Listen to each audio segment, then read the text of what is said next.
Welcome to the Datami Best Practices series. Today we're going to be talking about the soft launch process for brand-sponsored applications. In particular, what is the soft launch and how's it going to make your life easier? We've worked with brands all around the world launching brand-sponsored applications. And this has now totaled more than 50 million consumers worldwide. So you may be asking, why are we talking about a soft launch? Why is it that we're talking about running another test? And that's precisely the point. This is not a test. It's not a ramp up. It's not even a decision point. In fact, what the soft launch is a snapshot of measurable results that will form a baseline that we can use as comparison data to look at the uplift later. What you're effectively doing is looking at the user behavior prior to launching the campaign.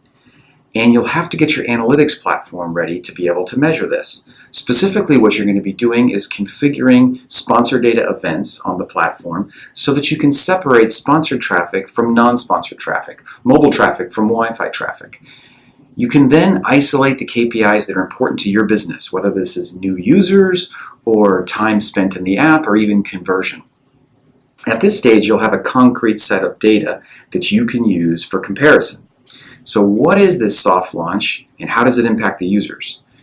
Before you do any marketing, what you can do is soft launch the campaign in such a way that you're sponsoring some of the users, but not all of the users. The users that you're not sponsoring give you that control group that is so important to isolate the effect. The sponsored users are going to be getting in-app messaging telling them that the app is sponsored, and they can go ahead and surf as much as they'd like. The non-sponsored users don't get any in-app messaging, and there's no other marketing in the campaign.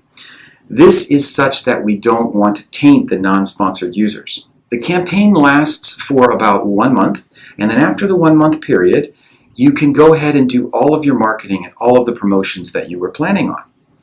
So rest assured, during the soft launch, we're sponsoring users, we're making progress, the campaign is live, and most of all, you're gathering data that you're really going to need later. So what happens if you don't do the soft launch?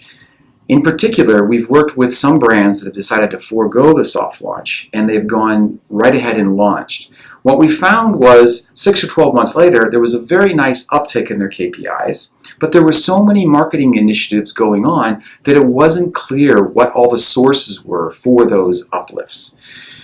As it turns out, when there's so many things going on, you have to have a control group to isolate the effect. This doesn't seem like a big deal right now, but it will be when the users grow and the data accumulates.